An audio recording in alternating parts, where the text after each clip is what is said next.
Nope.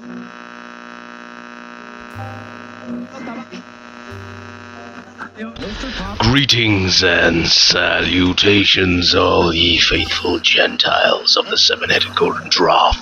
This is your friend and compatriot Jedidiah Springsteen here, and this is the story of how I saved a man's life with the wonderful art of vivisection. It all started when I was sitting at home in my underwear observing how my painted wall would dry. And then I heard a gunshot in the distance. At first, this did not strike me as odd, for I live in a neighborhood where such things are a commonality. But then, they seemed to be moving towards my house, and then sirens blared in the distance, but this too did not bother me, for I, like I mentioned before, live in a neighborhood where such things happen nearly every day. Like yesterday, when my 75-year-old neighbor, Mrs. Cracker, got into a firefight with a bunch of young hoodlums. She took out 7 of them with her double-barrel shotgun. Quite a show. The police didn't show up until all of them were dead.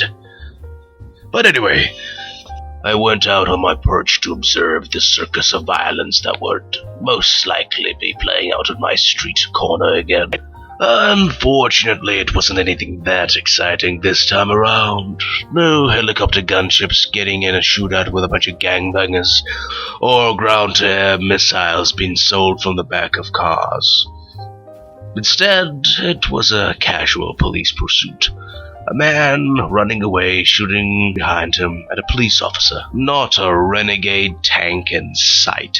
I was just about to head back inside when the police officer was gunned down, and the man, the suspect I assume, ran off, leaving the poor bastard to bleed his guts out in front of my house. I decided that I would take up my citizen's duty and help this man. I took out my, home stretcher and brought him back into my house, and I patched him up as best I could, but I knew this poor bastard would not survive without my medical genius. So I decided to do what any decent human being would do in this situation. I went out back and I sacrificed my menagerie of different types of animals to save this poor man's life. I first started to dissect the tiger. Of course, I had to put the little guy out of his misery first, but I took his heart and replaced the police officer's damaged one with it. I gave him tiger blood. I also replaced his lungs with that of a hummingbird, improving his circulation by 1,000%. I also replaced his bones with that of an elephant. I was sure that after the scars healed, the pachyderm features of his face would not be far too noticeable. But just in case if they didn't, I literally made him hung like a donkey. I did that by vivisecting my donkey's genitals onto this poor man's ruined genitals. Actually, to tell you the truth, they weren't exactly ruined. They were substandard, human-wise, so I decided to help him out a little bit. I gave him the brain of an owl, and the leg muscles of a horse, the spinal column of a giraffe, and the claws of a jungle cat. I made him swift like a gazelle, and fierce like a crocodile. And by that I mean the teeth were crocodilian in nature. I also added the tusks of a walrus, just for a little bit of that extra panache. I took the palms of a gorilla and the fur of a lion to give him that super sexy golden curl upon his head. And for practicality's sake, I decided to give him a few tentacles from your basic octopus. I also put enlarged scorpion stingers on the ends of every tentacle. Just to trademark my work and stand out from your average run-of-the-mill vivisector. And so my work was complete. And so I was done. I just took a few steps back to observe my work, in my leather apron and pink surgical gloves. I stood there and just reveled at what a fucking genius I was. This was amazing.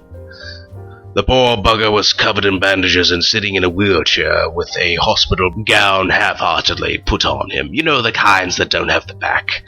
Covered in dried blood and stitches. I've never felt more proud. I kept him under heavy sedation for a couple of days, just to help him heal up a little bit more. And when the day finally came to let him free out into the free world, I took off his bandages and finally woke him up with some smelling salts. I never felt more proud in my life. Letting my little child out in the free world. You do fine. But then I remembered I had to give this poor bugger a name. His old one wouldn't really matter anymore, so I decided on a name that was appropriate for his religion. He was circumcised, but he isn't anymore. The name on his badge was Schneider, but that wouldn't do anymore. So I decided to call him what he really was now. The animal. And so I let my newly formed son out into the world to take it by storm. He doesn't call anymore. I do get a card on holidays with pictures of his wife and kids, but it's not the same. You know how it is, kids. You give them life and they ignore you until societal pressures force them to actually get in contact with you. But I love him. He is my kid. I did create him with my 2 bare hands, so I suppose I can't complain.